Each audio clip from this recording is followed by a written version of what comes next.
Welcome to Stop Overthinking, the podcast for overthinkers, people pleasers, and perfectionists who want to feel calm and confident enough to handle whatever life sends your way.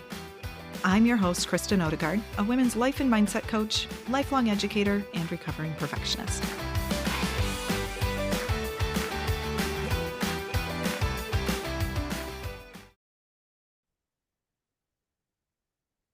Welcome back to the Stop Overthinking podcast. Today, I have a guest with us. Her name is Megan Gaul, and Megan is an educator turned coach from Staten Island, New York. She embarked on her own 100-pound weight loss journey in 2018.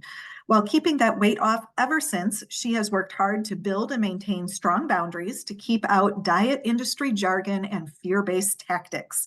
She forged a unique way to her healthy lifestyle, and food freedom was the most important part of that path. So welcome, Megan. Thank you so much for having me, Kristen. I really appreciate it. Yeah, tell us a little bit more about yourself and what it is that you do. Yeah, so I am a health coach. I help folks who are looking to lose weight, but they're not looking to get all that baggage that comes with it. Um, in my personal journey, I've been through that process, and I know the pitfalls, the emotional like roller coaster that you can be put on if you give yourself this goal of weight loss without kind of the background safety and confidence and logic that can just provide a nice safety net for you as you go about trying to hit this goal. It's a goal that, it feels like it's not concrete at all. It feels like there's so many people with their voices in the mix and telling you what you should do, so many things from so many like multiple directions. So it feels like there's no logic to it. But my goal as a coach is to help like bring an underlying logic to it, because that's what I found in my journey was so helpful, having the concrete understanding of myself, of my maintenance calories and my deficit calories, and the knowledge that I did not have to be perfect. All of that was just so helpful to eventually hitting my goal over the course of 11 to 12 months, and then keeping it off since then, which has been, a whole nother journey that requires just as much flexibility, just as much strength, just as much, I don't know, stick-to-itiveness. I love that word. Yes. Yes. Stick-to-itiveness. And so that's kind of the approach that we're going to take today, is talking about healing from this idea of diet perfectionism that you kind of alluded to, because there are so many strategies that are out there.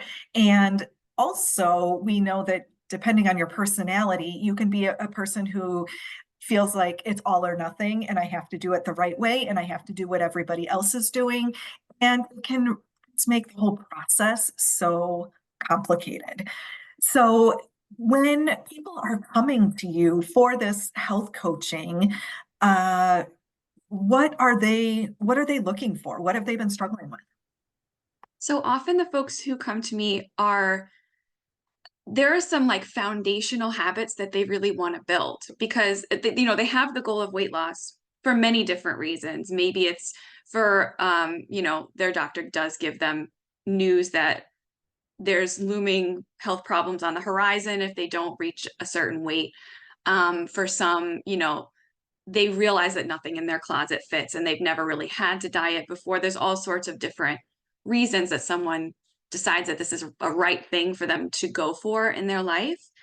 But what a lot of people have in common when they come to me is they're looking for someone who has been through it and knows that it's not just like, it's not uh they know that I'm not someone who's just coming to them with like a nutrition and a personal trainer certification and no other like deep connection to this journey and what it means to go on it.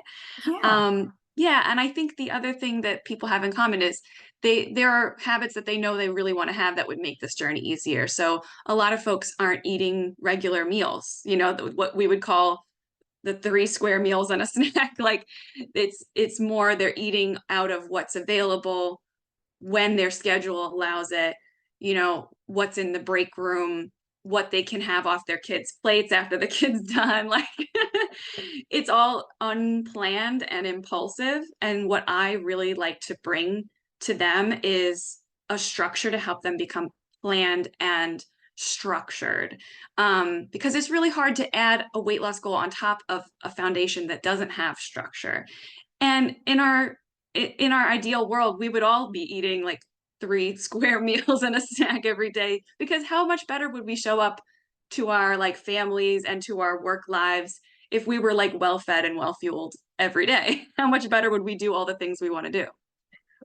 And, food and eating, of course, it's necessary to do every single day, but the impact that it has on how you feel and your productivity and your energy and even how you sleep, it's just so multifaceted. And so bringing some intentionality that you've talked about to this process, and as well as it being intuitive in terms of what works for you.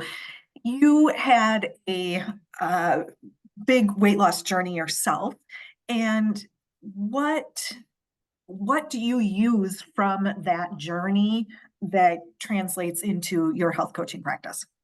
Ooh, that's a good question.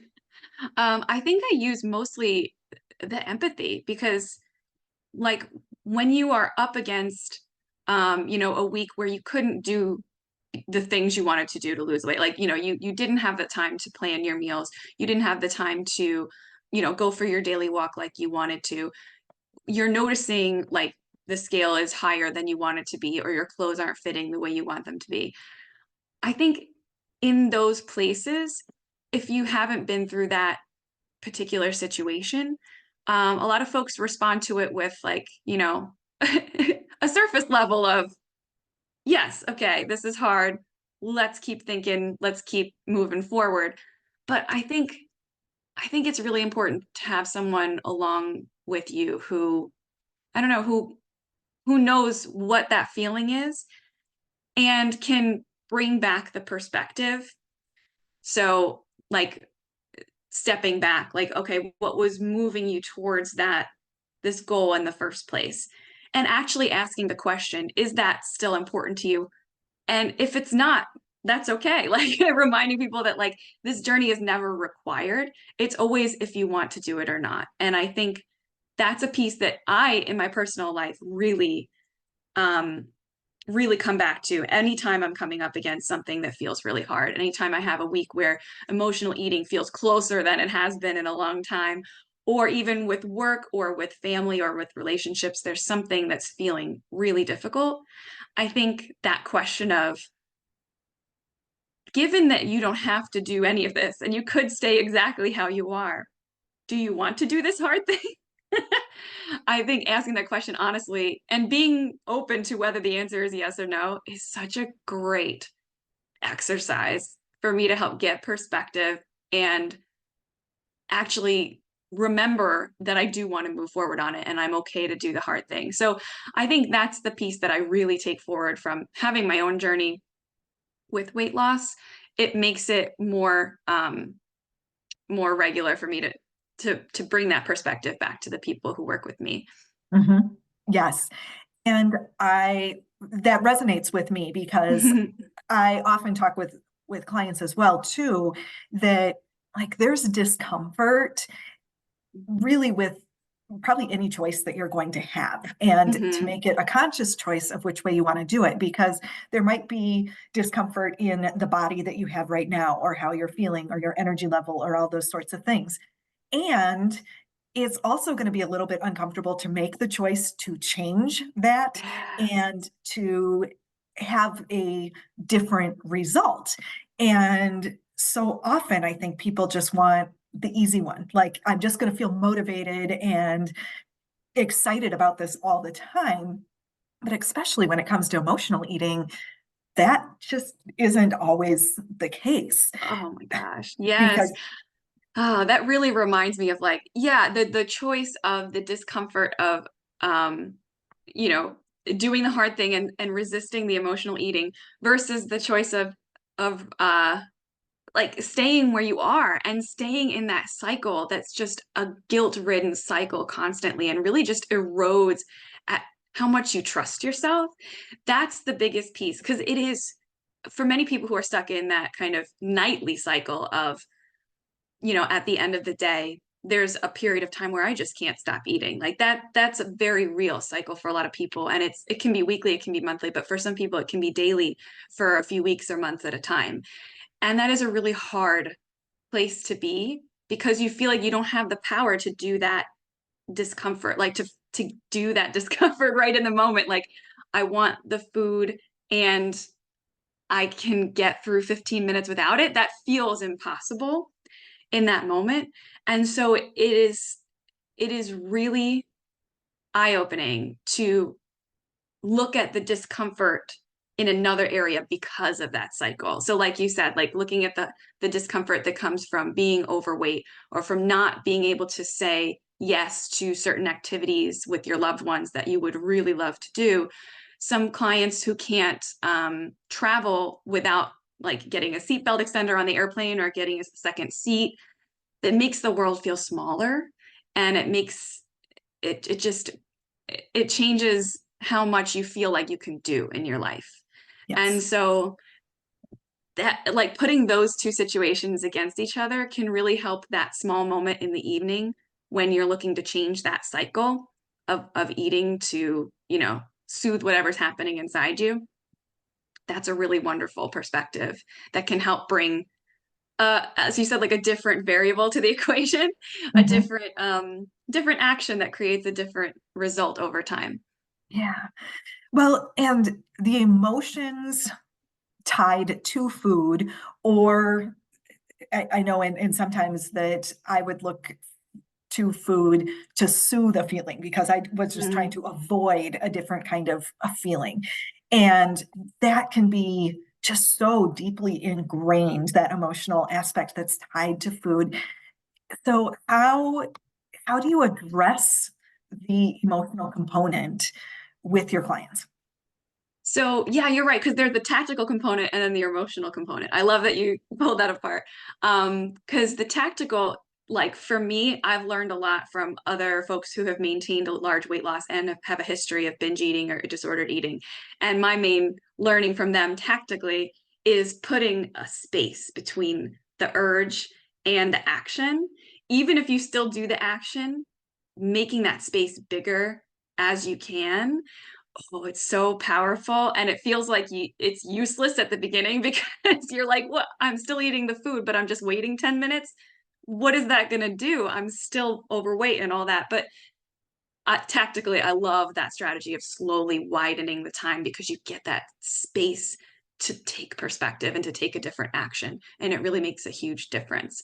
But emotionally, on the other hand, in reference to your question, it's really an effort of finding or asking yourself what the need is in that moment. So I think it's different for a lot of people, but the question often brings up um, comfort. Like, I need comfort in that moment. I need relaxation in that moment. I need space from a work stressor, a big project that is weighing on me. That was my space. Like that was my need when I was in the depths of like 2017. I was really leaning into emotional eating as an everyday coping strategy. And that was my need. I needed separation from work stress, and I really needed coping skills for that stress that I didn't have at the time. So I was looking for calm, peace, not overthinking. Like that's what I was looking for. For some people, it's I need like fulfillment or joy or connection. So maybe they've spent all day taking care of little kids and they haven't spoken to an adult in 3 days. That person is looking for like might realize that they want to talk to an adult, talk to a friend, talk to their sister, but it does take effort to do that level of fulfilling that need. And if we get into the habit of fulfilling that need with food, it becomes a really almost like a whirlpool spiral. It gets harder to get out the longer you do it. Yes. Oh, it's fascinating. And it really calls on resilience to start changing that spiral and pulling back up out of the whirlpool.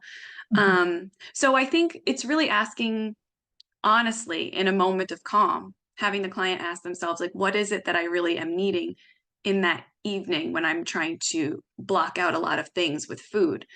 Um, and we do it in different ways too, right? Have you ever done that with like doom scrolling on your phone? Yes, yes. And I know, I mean, I've struggled with emotional eating, especially the last decade of my life. And many of my listeners know it was part of that was going through a divorce and some other things. But I would find in the evenings that what my go-to, right, that I go to the pantry and, I wanted peanut butter, I wanted crap and just, Mm-hmm. ice cream. And it took me a while to be able to figure this out. Like you were talking about, like, what is this that I'm looking for? And I knew I was trying to avoid an emotion. It was easy to just kind of blame it on my ex-husband and that, things were stressed out. But it took me a while to figure out, like, I for the most part was raising the kids by myself at that point. I I was tired, and really what it was is I felt unsupported. And so it was Yeah. just soothing, right? I just wanted that comfort, like, to make me feel better because I was tired and frustrated and disappointed and all of the other stuff that comes along with a long day and not having, a Yeah. partner in this process. So you've talked about, like, in that moment of calm, being able to, kind of find what it is. Are people able to just think about it, or do you ever use like journaling or something else to maybe there's layers to it, for example, Mhm. that like I figured out for me. Oh, I'm sure. Yeah. And I think I like to use the coaching session itself because during that 45 minutes, usually we're taking perspective. Like, you're calmly sitting with someone else. You're almost questioning your own thoughts because you're voicing them and someone's, giving you a reflection of that. And so it's kind of an interesting exercise because you can hear your thoughts differently when someone else is saying them to you. So I do like to use kind of questioning techniques to help someone feel that for themselves. For me personally, I found it was really helpful to do like a brain dump journal. Have you ever done those? I'm sure, like, I feel like for Yes. someone focused on folks who are perfectionists and overthinking, like, brain dumps are the best Mm. for us, like, absolute best, because we know that there's so much in our heads that's unhelpful. And so trying to get it all out within like 5 minutes or 10 minutes, setting a timer and lighting a candle, whatever you need to do, and just kind of writing it stream of consciousness on a paper can really help you do the same thing that the coaching session was doing. Get the thoughts out, see them on paper, and in a way, it's pretty cathartic because you no longer really have to get your mind to chew on all those things. It's Mhm. already out. So you can kind of look at it more objectively. Right. And just to expand on that brain dump, because yes, I use that, but to reiterate for listeners, like, it does not have to be complete sentences. It does not have to Mm-mm. make sense.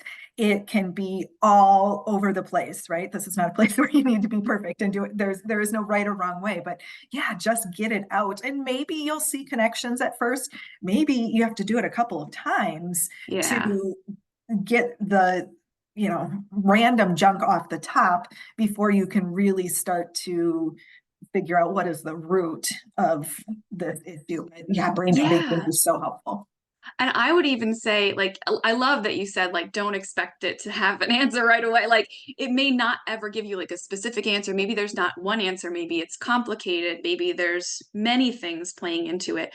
But the cool thing about it is that it's helpful even if you don't get a specific answer. Because I don't know, in my experience, not being a neuroscientist or someone who knows much about the nervous system, like in my experience, like when I'm in that stressed state, actually physically writing something with my hand and I'm like miming it in the air, um, it starts to, I don't know, some of the energy kind of gets dissipated a little bit. And I even found myself once in a very stressed state, like really gouging through the paper into the papers below it with my writing, and the words getting bigger and bigger. And I really look back at that particular brain dump exercise as so cathartic and helpful, even though I don't remember what the heck was on that paper. I don't know what was there, but I think what I needed was, there was energy in my body, something I was feeling that I needed to get out. It didn't matter what was happening in my head. I just needed to get that energy moving out of my body. And it's like when people, run off their feelings. It's like Mhm. that. It was my version of that. Yes, yeah, for sure. In terms of the actual diet, in term like the food that a person is eating, there are so many different ways out there. There, from fasting and macros and low carb and low fat and um, carb cycling and whatever, the Mediterranean diet versus keto. And so, what is your strategy in finding a sustainable diet for weight loss, but then also for maintenance? Love this question. So, me personally, like in my personal life, I found a lot of freedom in journaling my food no matter what, so that I truly could align and just be honest with myself about what I was choosing to have.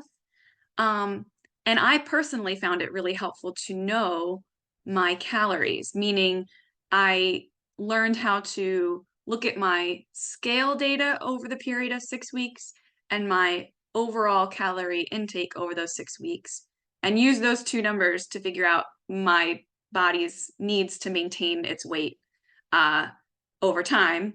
And that helped me kind of understand what I needed to consume to kind of lower my weight over time. Um, Caveat that, like, calories are all estimates, and our body scale weight, often our scales are wrong. The scales at the gym are different than our scales at home. Like, all of those numbers are estimates. It's great to be non-perfectionist about this, but that overall kind of general understanding of the level of what my meals look like when I'm maintaining and what my meals look like when I'm trying to actively lose weight, that kind of introduced some concreteness and simplicity to the process of aiming for weight loss consistently over time. And so I think I aim to bring that kind of concreteness to my clients. Some folks who come to work with me, but who have had a lot of history that feels very disordered with calorie tracking, um, that is a unique kind of, I think it requires some uniqueness, because sometimes that disordered view of calories can cause someone to, like, kind of game the system and really either lean back into kind of a bad relationship with food, or sometimes use it to say, like, well, I've done well, so I can, go over my calories, or I can really undereat to really shortchange the process. um, so for those folks who don't feel like knowing the calorie number is super helpful for them in doing the actions that they need to do, um, I like to approach it with a more neutral food journaling. So kind of still journaling everything no matter what, still measuring, because understanding portions is really helpful. But then kind of finding those places in those meals where they're okay with lightening up or cutting back. And I personally love that you can kind of pull back in order to make sure that there's some like really fulfilling fun food in your week too, because that's a part of life, like celebrations with food. For some people, like a few drinks with the friends every week, ice cream with the kids, like a vacation where you get to try the new foods. That's a fulfilling part of life, and we're not doing healthy habits in order to live less of life. Like, we still want to make sure we're fully engaged in all the experiences that life has to offer. So I really find it helpful to plan ahead for those fulfilling moments. So, for example, this weekend, I'm going to the Atlantic City Beer Fest, and I'm very excited. I'm not a huge fan of beer, but I'm purposefully planning, like, at least 2 nights like having drinks with friends. Like at least one day I'm gonna have a big old food truck treat. I don't know what it's gonna be. Cannolis. I don't know. Last time it was a huge cannoli. This time maybe like a big pretzel. I have no idea. But I think it's really helpful to use the food journal and use that kind of idea of balance to um to make sure that the fun stuff is in life while you're kind of finding the other places where you're okay with having a lighter portion, having a smaller portion, whatever that looks like for you. And sometimes that also means really bulking those meals up with nutrition so that it feels, like you make sure you're actually still fueling yourself while you're lightening things up calorically. Yes. Yeah. Well, and I think that's part of making it a sustainable lifestyle change because I know times where I have really tightened things up, even to the point where I felt like there was no joy and it was hard to socialize because I had no calories to be able to do certain Yeah. things. And it's one thing if you're doing this for a short period of time or cycling through, but that wasn't a way that I wanted to live. I don't know too many people that really want to do that or have um, the mindset to be Mhm. that disciplined. Yeah, and I think that was one thing that at the beginning of my weight loss journey, I was very adamant about um about keeping in my life. Restaurants, social events, I was very adamant that I would not cut anything out of my diet. Um my feeling was that if I can't fit this in healthfully, um, you know, then that's a problem because I don't really want to be limited in the choices of foods that I eat unless it's like my doctor tells me I will have a horrible allergic reaction if I have it. And I think also this plays into emotional eating as well, especially for folks who have dieted before. The um, the knowledge or the belief that a certain food is not at all compatible with getting it to a healthy weight, that makes that food really, really hard to limit. It makes it really hard to moderate. So people feel like they have to completely abstain from it, or else they'll go crazy when they have a little bit. Mhm. So very proactively, I said, I'm not going to cut anything out because that really does raise up your hackles when you're around that food. And for me, that it made overeating that food much more likely.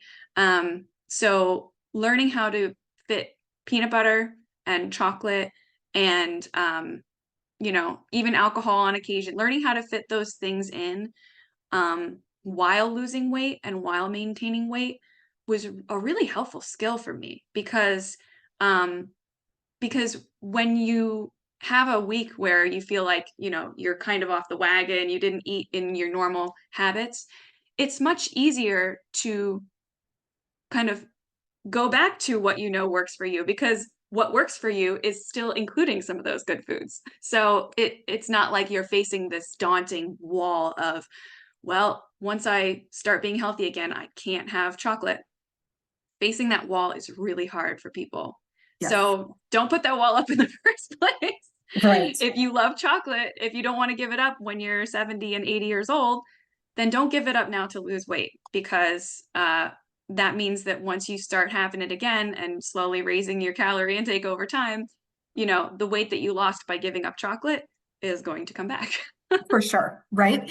And when we met prior to this episode, we talked a little bit about the age of women in specifically, but that makes a difference too, because like for me, I'm 47. I grew up in the 90s with the whole low fat, no fat Mhm. kind of stuff The that Snackwell, like the that Snackwell cookies. yes, So that's what I remember. all of rice cakes and just Yes.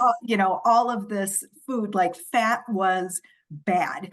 And certainly since then, again, there's so many different weight loss things, right? Because it's a multi-billion-dollar industry. So certain ages definitely, have some more ideas, beliefs, and maybe even more failed diets, right? Mhm. Because we're older. And you, so I want to talk about that, but also you had mentioned that it seems like the younger generation now, maybe that's people like in their 20s, have less of a diet culture overall. So I want to like just kind of compare and contrast those two a little bit. Yeah, I think that's my enduring hope. Like, I think, I don't know, I have anecdotal evidence. I don't know if I have statistically sound evidence, but one thing that really makes me hopeful is an increase of focus on body positivity, on finding clothes that look awesome no matter what your size, like, and spreading that knowledge through TikTok and Instagram. I'm just very hopeful that that piece of diet industry is going down. I really hope. And I think I notice a difference in the ages of my clients. So folks who are older have done that restrictive dieting multiple times.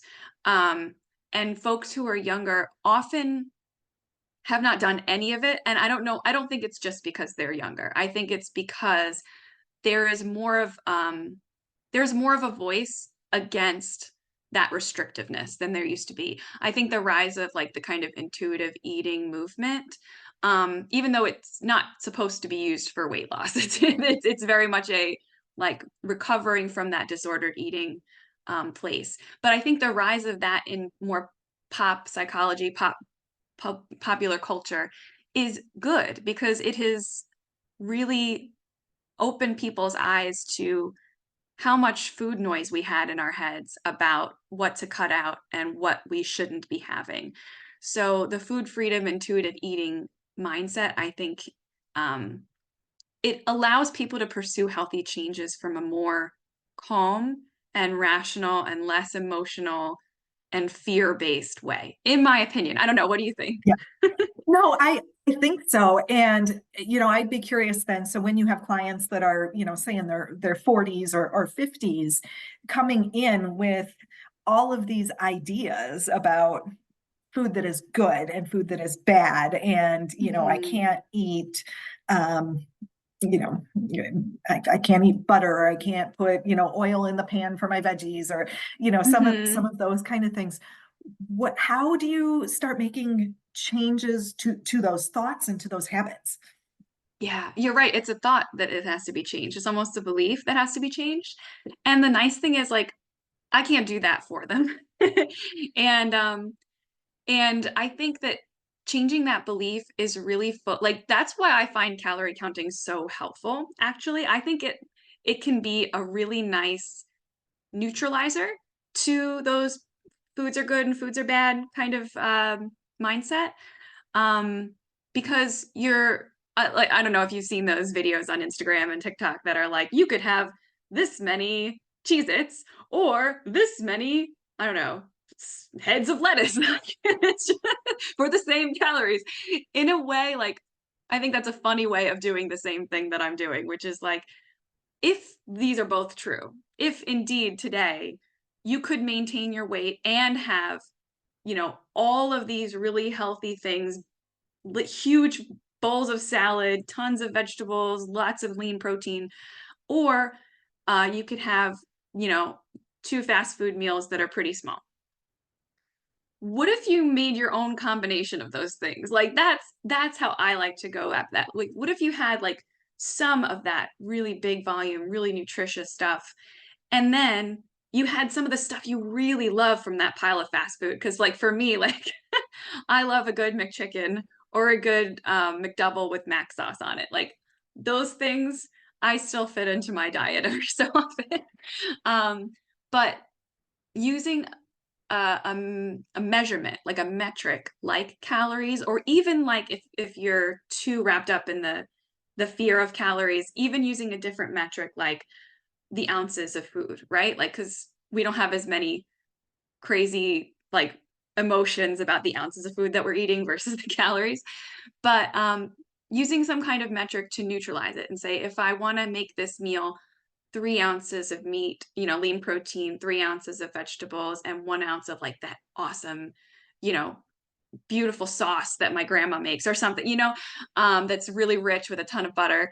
I think it's really important to use that metric to make sure you're fitting the really like uh delicious foods that you find palatable and wonderful, and fulfilling and even like nostalgic, fitting Mhm. those things in. And I think that really helps kind of reduce the feeling of like these foods are bad and bring up the belief of these foods are important and deserve a place. How much of a place do I want them to have in my everyday? Mhm. Going back to the food journaling, right? And we're keeping track of, calories or ounces or that sort of thing. Do you recommend, are people using an app, a little notebook, or what seems to be your recommendation with that? I I've had clients use the Notes app in their phone. I've had clients use My Fitness Pal. I've had clients use a paper pencil journal. Um, and what I really like, I personally have also used like in the past when I wanted a little break from calorie counting, I've used like a picture-based app where you just snap a photo of your plate. And that's really nice because what they're all doing is bringing a sense of mindfulness and intention to your meals, which is more important than your calorie count on any given day, right? Like the habit of having planned ahead for what you want to have and the habit of being aware of what you're enjoying, even if those things are unplanned, those two habits are much more important than hitting your calories on the number every day. I think those first two are more impactful to your overall healthy weight over time. So I personally am a numbers gal, a data gal, and so usually I'm on MyFitnessPal as the Mhm. free tracking app. Um, and many of my clients find that helpful because it does give you that, more certainty, a higher level of certainty that you're in the range that you want to be if your goal is weight loss. Mhm. Um, but I find that folks, clients who are not ready for that, paper pencil journaling can be really helpful. It gets you into the habit of jotting down a plan in the morning and then reviewing that in the evening. And that mindfulness is gold. And I was just going to ask, that was my next part. Do you have people plan this like the night before or in the morning?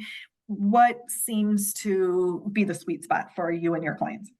So I love pre-planning. I'm a huge proponent. I love knowing what's going to happen in my day because I get a chance to fit all the good stuff in. I make sure there's a dessert in there almost every day. Like it's important to me. So I find once you commit to journaling, um, it becomes really attractive to want to start pre-planning because especially when you're going for weight loss because you're almost limited in your budget in a way, so it's Mhm. helpful to pre-plan and get that good stuff in. So sometimes I always work on doing food journaling 100% first, and then if they're ready to pre-plan, I think it's a really helpful thing, so I'll work on them with that. um, a lot of people struggle with finding that time in the evening or the morning to pre-plan, and some people struggle with living the plan out, like Mhm. they'll put something really rosy on the paper, and then by the end of the night it looks very different, and that if that happens too much it can be really what's the word, discouraging to the person. So in those cases it's always nice to work on making the plan more realistic over time. So like if you're seeing yourself always revert to um, a sweet snack in the afternoon, why don't you put that in?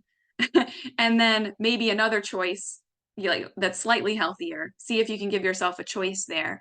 Um, and that's a process. It takes a lot of time to reteach yourself that you are in control of what you have. And I think there's a lot of reasons someone might change their plan. It has to do with social obligations, someone asking you to try something, you having to go out to eat when you didn't expect to.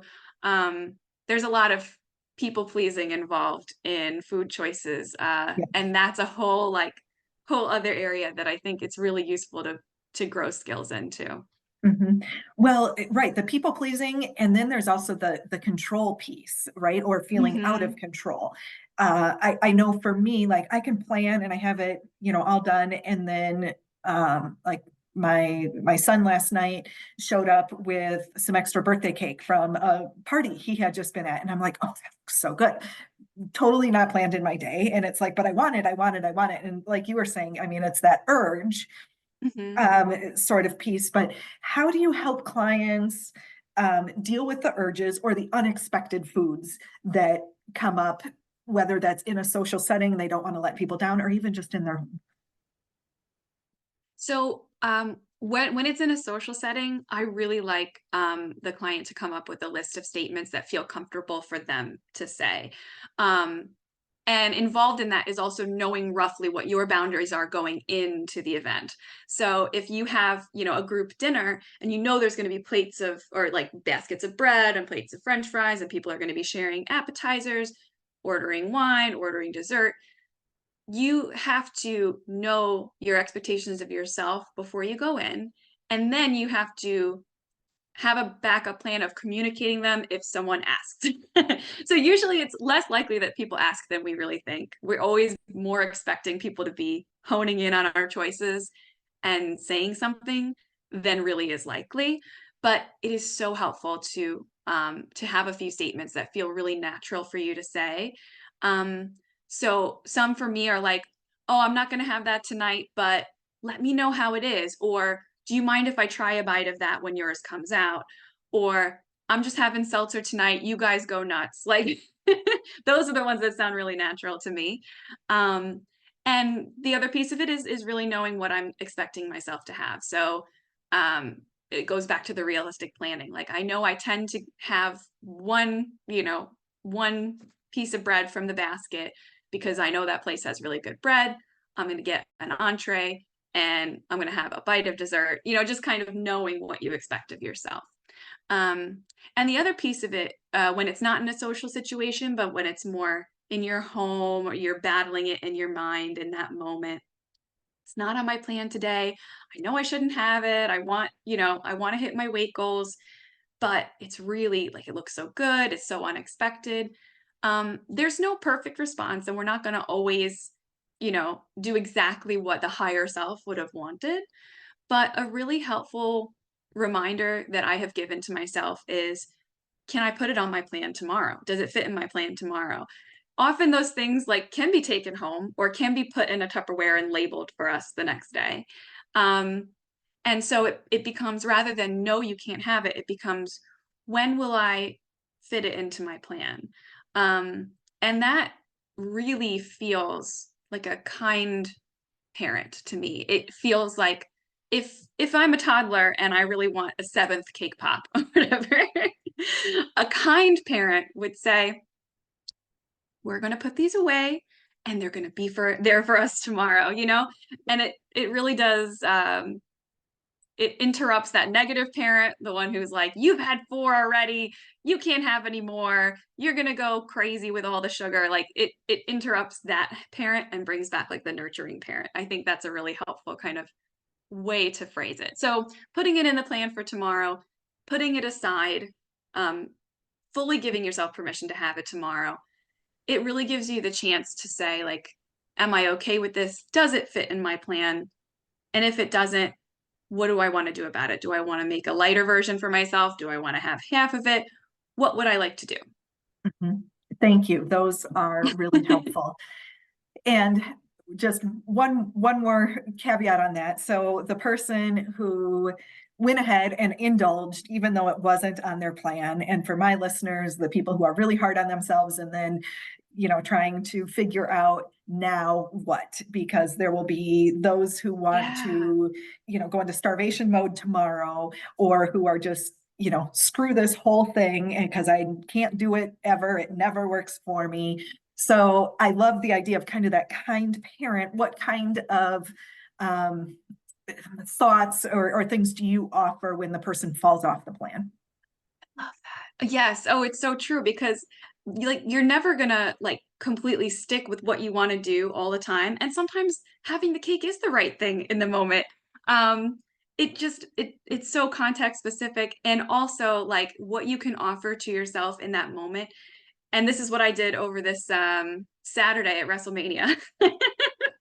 I had a really fun evening and I had a lot of food and I truthfully did not intend to have that much food. And what I offered to myself was, as someone with a history of emotional eating, like, is this really different than how a lot of folks, like, of course, humans gather, we celebrate, we enjoy food. Why should this be something that's shameful? It's not. You feel like it is because you have a really hard relationship with this, and that's totally okay. Um, what would be kind for you today? And usually the next day it's more like, what do you deserve today? We deserve a really nutritious breakfast or a really delicious breakfast that's fueling.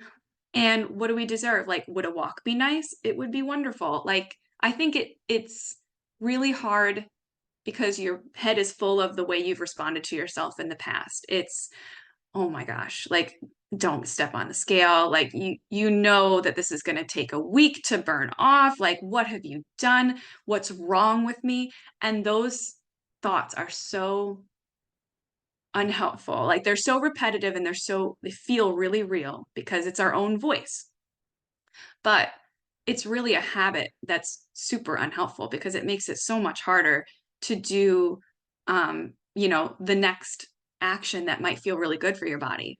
My advice in that time is like, lean as much into self-compassion as you can because that is actually working for you. You might think it's being easy on yourself, but it's not. It's Mhm. not. Just from my personal experience, not as a neuroscientist or anything, but Mhm. in my personal experience, every time I offer myself self-compassion in those moments, it ends up I'm in a better place in a day, in 2 days, in 3 days. I feel much more happy about doing something good for my body. I feel much more happy about cooking a good meal, about fueling myself, not about restricting. So that's what I offer. Go self-compassion every time if you can. I love that. And I think that's a perfect place for us to end for today because you really summed it up that there can be all sorts of those unhelpful thoughts battling around in your mind and having compassion, whether that's a compassionate parent or just a compassionate friend to help you make those sustainable changes. So thank you so much, Megan. If people want to know more about you or follow you, where can they find you? Yes, you can find me on Instagram. My handle is partake_foodie. And I also on there, if you want to do more meal planning for yourself, I have a free club every Thursday where we get on a live and we plan our meals together for the next week. So if you want to join that, you can see that on my Instagram too. Okay, and I will link that in the show notes as well. So thank you all for listening to this episode of the Stop Overthinking podcast, and I will connect with you next week.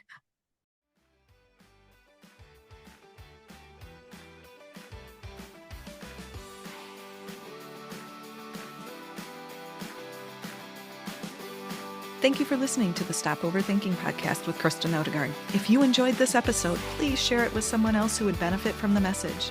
To learn more about working with me and links to social media and free resources, head over to my website, coachwithkristen.com. That's Kristen spelled Kristen. Be sure to subscribe to the podcast so you don't miss future episodes. Have a great week.